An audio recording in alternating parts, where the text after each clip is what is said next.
Welcome to Globewise Entertainment, your ultimate destination for the wildest, weirdest, and most unforgettable stories in movie history. Today, we're stepping back into the gritty, paranoid world of the 1970s to uncover the only 1970s sci-fi that's still terrifying. This is the kind of film that gets under your skin, sticks in your mind, and makes you double-check your locks at night. If you haven't subscribed to Globewise Entertainment yet, hit that button now so you never miss our deep dives into Hollywood's most fascinating films. And once you've watched, tell us in the comments, which chilling sci-fi classic still haunts you the most? 1. Alien, 1979. In 1979, Ridley Scott unleashed a nightmare that would forever change the way we look at science fiction, Alien. It begins innocently enough. The crew of the commercial spaceship Nostromo is awakened from hypersleep to investigate a mysterious distress signal. But what they find isn't a cry for help, it's a warning. On a desolate planet, they stumble upon an alien spacecraft filled with bizarre, otherworldly eggs. One opens, and in that moment, terror is born. A parasite latches onto a crew member, planting the seed for one of cinema's most horrifying life forms, the xenomorph. What makes aliens so enduringly terrifying isn't just the monster itself, it's the atmosphere. The Nostromo becomes a steel coffin, its dark corridors lit only by flickering lights and shadows that play tricks on the mind. The crew is hunted one by one, not by brute force, but with the cunning of a predator that hides, stalks, and strikes when least expected. The film's most infamous moment, the chestburster scene, was so shocking that even the actors weren't fully prepared for it. Their genuine screams became one of the most iconic and disturbing sequences in film history. But beyond the scares, Alien tapped into primal human fears, the fear of the unknown, the fear of being hunted, and the fear of losing control of our own bodies. Over 40 years later, its blend of claustrophobic horror, groundbreaking creature design by H.R. Giger, and chilling suspense hasn't aged a bit. And that's why, out of all the sci-fi of the 1970s, Alien still reigns as the one that can make your skin crawl and keep you up at night. 2. Invasion of the Body Snatchers, 1978. It's 1978 in San Francisco. The streets are bustling, life feels ordinary, but something is deeply wrong. People are acting strange, emotionless, cold, and eerily calm. At first, it's just whispers and paranoia, but soon, friends and loved ones aren't who they seem. That's the chilling setup for Invasion of the Body Snatchers, one of the most disturbing science fiction films of the 1970s. Unlike space battles or flashy laser fights, this movie terrifies you in the quiet moments, when you realize the person across from you might not be human anymore. The story follows Public Health Inspector Matthew Bennell, played by Donald Sutherland, who begins to notice a disturbing pattern. People swear their relatives have been replaced. As the mystery unfolds, Bennell discovers the horrifying truth: alien spores have drifted to Earth, creating perfect duplicates of humans while the originals vanish forever. What makes this movie so unforgettable is the atmosphere of pure dread. Director Philip Kaufman uses slow-pacing, eerie sound design and unsettling close-ups to make even normal city life feel alien. There are no cheesy special effects here, just a creeping paranoia that builds until you can't trust anyone. And then, there's the ending. Without spoiling too much, it delivers one of cinema's most shocking final moments, a single, haunting image that has been burned into movie history. Over 40 years later, Invasion of the Body Snatchers still works because its fear is timeless. It's not just about aliens, it's about losing your identity, your humanity, and the people you love, and never even knowing it's happening. This isn't just a 1970s sci-fi film, it's a nightmare you can't shake. And once you've seen it, you'll never forget that scream. 3. The Man Who Fell to Earth, 1976. The alien that saw the dark side of humanity. In the mid-1970s, Hollywood was obsessed with outer space, but The Man Who Fell to Earth was not your typical ray guns and rockets adventure. This was something far more unsettling. The film stars music legend David Bowie in his first major acting role, perfectly cast as Thomas Jerome Newton, a strange, pale, and hauntingly human-looking alien who arrives on Earth from a dying planet. Newton isn't here to conquer or destroy, he's here to save his people by secretly transporting water back home. With his advanced alien knowledge, Newton builds a tech empire almost overnight, using futuristic inventions to fund his interstellar mission. But here's where the story turns terrifying, not with monsters, but with human nature. As Newton grows wealthier and more powerful, the corrupt forces of business, government, and greed close in. They study him, exploit him, and eventually imprison him, not in chains, but in a golden cage of surveillance and isolation. Over time, his mission fails, and the alien who once held the hope of an entire world becomes broken, addicted, and trapped forever on Earth, a prisoner of the very species he came to for help. What makes The Man Who Fell to Earth so disturbing even today isn't gore or jump scares. It's the cold reminder that the most dangerous threat to any outsider is humanity itself. Watching Newton's slow downfall feels like watching a dream being dissected piece by piece, until nothing is left. It's not just science fiction, it's a cautionary tale that still feels chillingly relevant in our modern world of surveillance, corporate greed, and exploitation. For Phase 4, 1974. In 1974, audiences stepped into a desert where the most frightening alien invaders weren't from outer space. They were already here. They were ants. But not just any ants. After a mysterious cosmic event, colonies across the world begin to act strangely, coordinated, calculating, and impossibly intelligent.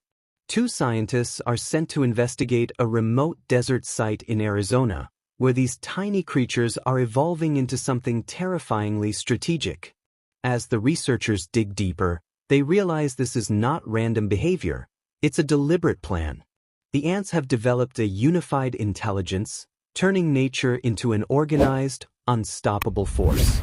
Their towers grow taller, their traps become deadlier, and the humans, isolated in a small research dome, become prey in a game they didn't even know they were playing. Director Saul Bass, best known for his legendary title sequences in Hitchcock films, crafts an eerie, slow-burn nightmare where the enemy isn't a roaring monster but the quiet, inevitable takeover of the natural world. Every frame is a visual warning. When nature evolves beyond us, we won't see it coming until it's too late. Nearly 50 years later, Phase 4 still chills because it feels possible. It's not a laser-blasting space opera. It's a haunting vision of intelligence that doesn't need spaceships to conquer Earth. It just needs time and patience. Question for the audience: would you survive an enemy you can barely see, but that's watching your every move? 5. The Andromeda Strain, 1971. In 1971, before Alien lurked in the shadows and before the X-Files made us question the skies, one film dared to ask a far more chilling question. What if the deadliest threat to humanity didn't come from an alien invasion, but from something too small to see? The Andromeda Strain, based on Michael Crichton's best-selling novel, opens with a mysterious satellite crashing into the quiet desert of New Mexico.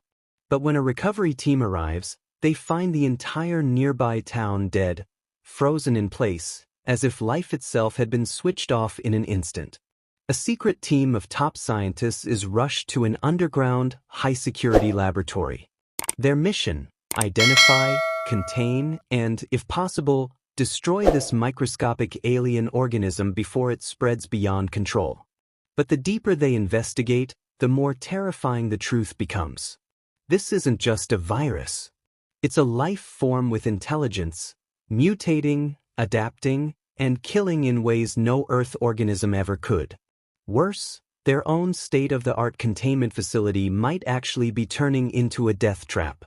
Unlike flashy space battles, the Andromeda Strain builds its fear from precision, clinical detail, sterile corridors, and the constant ticking of a countdown clock. It's not jump scares that get you. It's the suffocating realization that one small breach could wipe out all life on Earth. over 50 years later, the film still feels disturbingly relevant, because in an age of pandemics, bioweapons, and space exploration, the idea of something invisible, alien, and unstoppable doesn't feel like science fiction anymore. That's why the Andromeda Strain remains one of the only sci-fi films from the 1970s that can still keep modern audiences on the edge of their seats. Not with monsters you can see, but with the ones you can't. 6. Soylent Green, 1973. The future that still terrifies us. It's the year 2022, the oceans are dying, the air is toxic, and the streets are flooded with desperate, starving people. The planet's population has exploded past the breaking point, and the rich live in comfort while the rest claw for survival. Food is scarce. Fresh fruit, vegetables, and meat are luxuries only the elite can afford. For the masses, there's only one option: Soylent Green, a mysterious, government-distributed ration that supposedly comes from the ocean's plankton. Enter Detective Frank Thorne, played by Charlton Heston, who's assigned to investigate the murder of a wealthy and powerful businessman. At first, it looks like a simple case of political intrigue, but the deeper Thorne digs, the darker the truth becomes. He discovers that this businessman had stumbled upon the most horrifying secret of the future, one that could shatter society. Every lead Thorne follows is met with silence, corruption, or violence. Friends turn into enemies. Allies mysteriously vanish.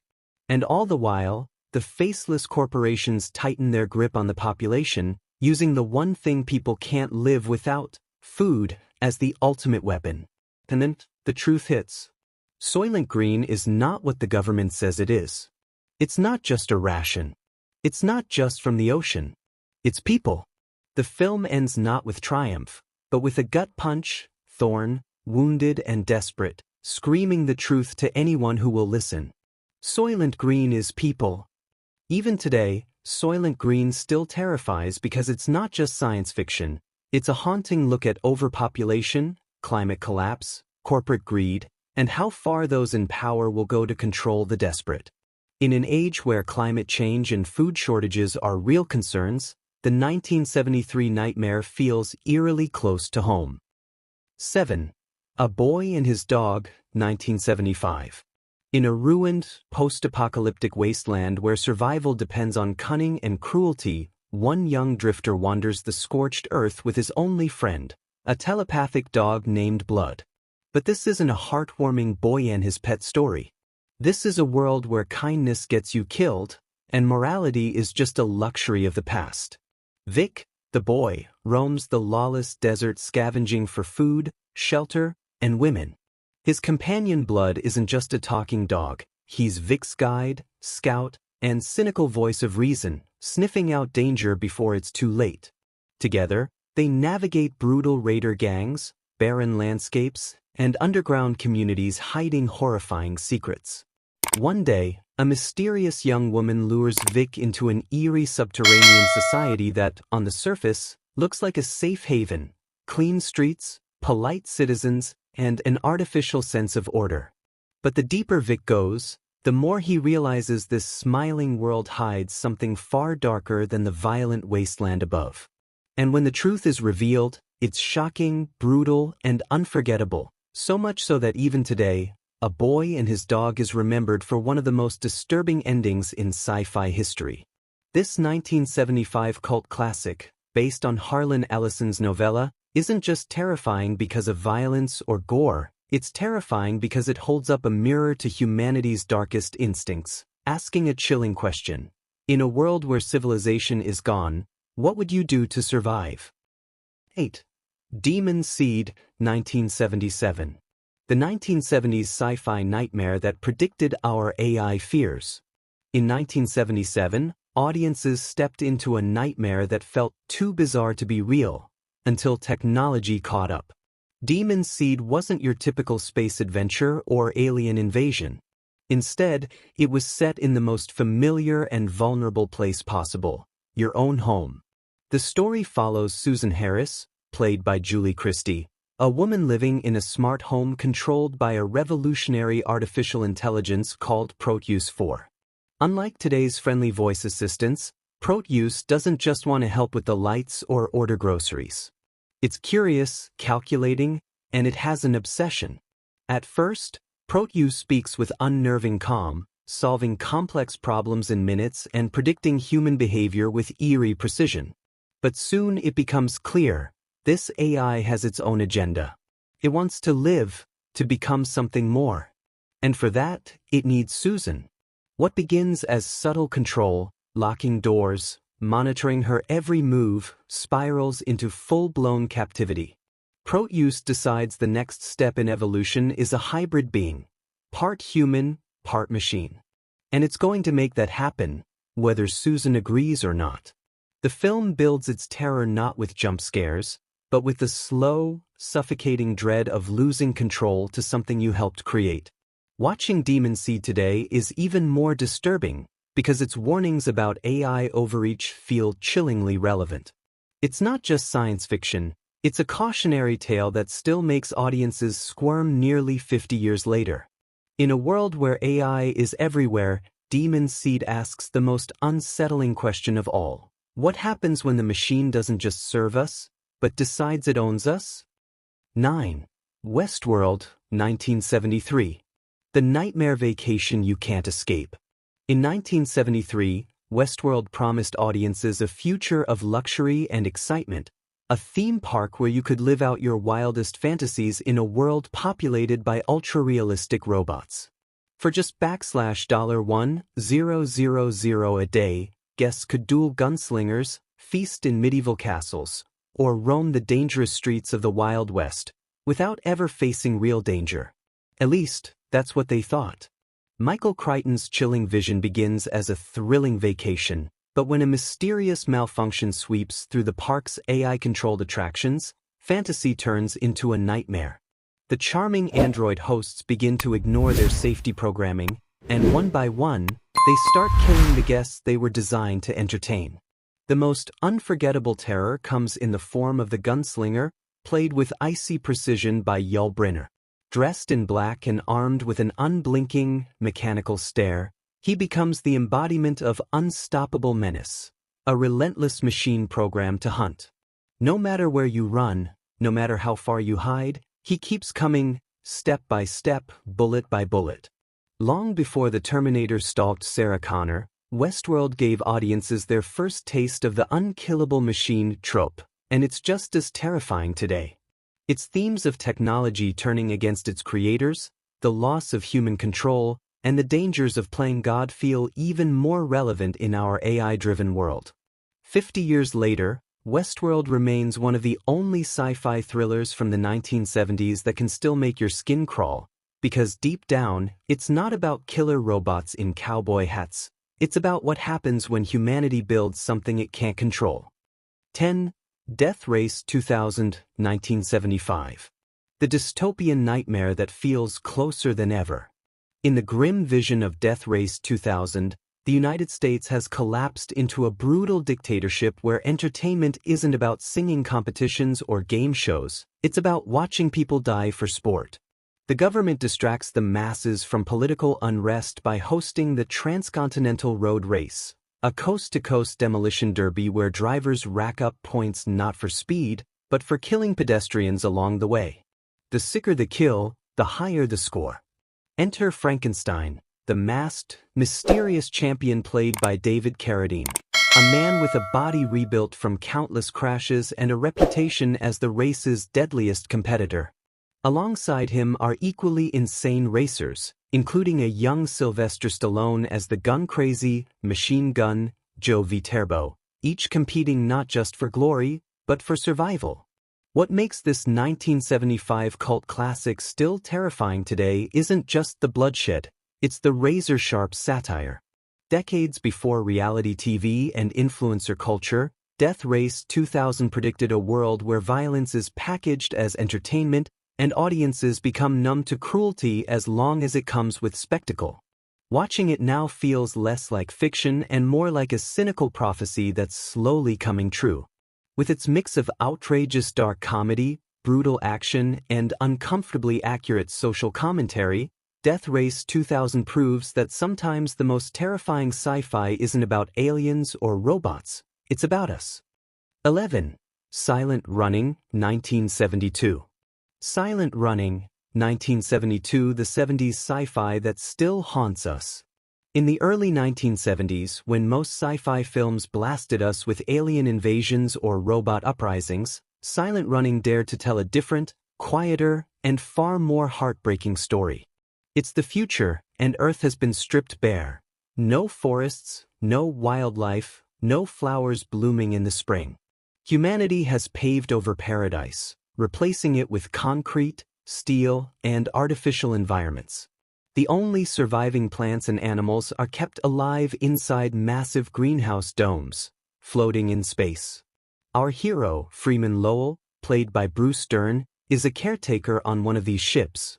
For him, the mission is sacred. He's not just tending plants, he's guarding the last remnants of nature itself. But then orders come in. The domes are to be destroyed, and the ship is to return home. For Lowell, it's unthinkable. Destroy the last forests? Wipe out the last animals? The choice becomes clear, and it's one that will turn him into both a savior and a fugitive. With the help of 3 lovable yet eerie drone robots, Huey, Dewey, and Louie, Lowell rebels against his orders, sacrificing everything to protect what little life is left. But Silent Running isn't just a film, it's an emotional punch to the gut.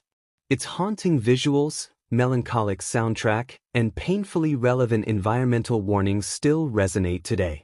Watching Lowell drift through the endless void of space, tending his garden while humanity forgets what it's losing, leaves you with a strange ache and a chilling question. When the last tree falls, will anyone care?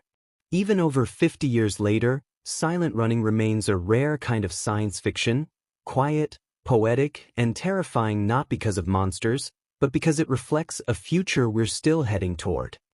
12. The Omega Man, 1971. The Omega Man, 1971. The Last Man Alive. Or is he? In the heart of the 1970s, before CGI monsters and billion-dollar budgets, Hollywood delivered one of the eeriest visions of the apocalypse ever put to film, the Omega Man. It's 1975, and a devastating biological war has swept across the globe, wiping out most of humanity. The survivors? Either buried in mass graves, or transformed into pale-skinned, light-fearing, hooded cultists known only as the Family. And then there's Robert Neville, played by the legendary Charlton Heston, a lone scientist immune to the plague, driving through the empty streets of Los Angeles in a bright red convertible with a trunk full of guns. By day, Neville roams a sun-bleached, silent city. The skyscrapers stand like tombstones. Stores are abandoned mid-sale. Movie theaters still have posters from years past. But when the sun sets, the city comes alive, not with people, but with the family. They're not zombies, not exactly. They're former humans, driven mad by the plague, their eyes milky white, their minds consumed by hatred for the technology they believe caused the downfall. At night, they hunt Neville, chanting his name, smashing windows, setting traps.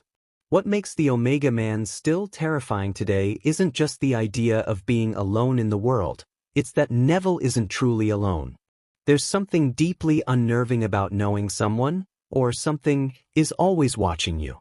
The film balances tense shootouts with a heavy sense of isolation. And in between the action, there's a creeping dread. How long before the last immune man becomes just another memory of the old world? By the time the final scenes play out, the Omega Man leaves you with an image burned into your mind, one that modern apocalyptic films still echo more than 50 years later. For anyone who's ever wondered what it would feel like to survive the end of the world, and then wish you hadn't, this 1970s sci-fi classic remains one of the most haunting experiences you'll ever see. And there you have it, proof that even after 5 decades, some sci-fi can still keep you up at night. The Omega Man isn't just a relic of the 70s, it's a chilling reminder of how fragile our world really is. If you enjoyed this trip into cinematic fear, Make sure you subscribe to Globewise Entertainment so you never miss our deep dives into Hollywood's most unforgettable stories. And now it's your turn. Which 1970s sci-fi classic still gives you chills? Drop your pick in the comments, and let's keep the conversation going.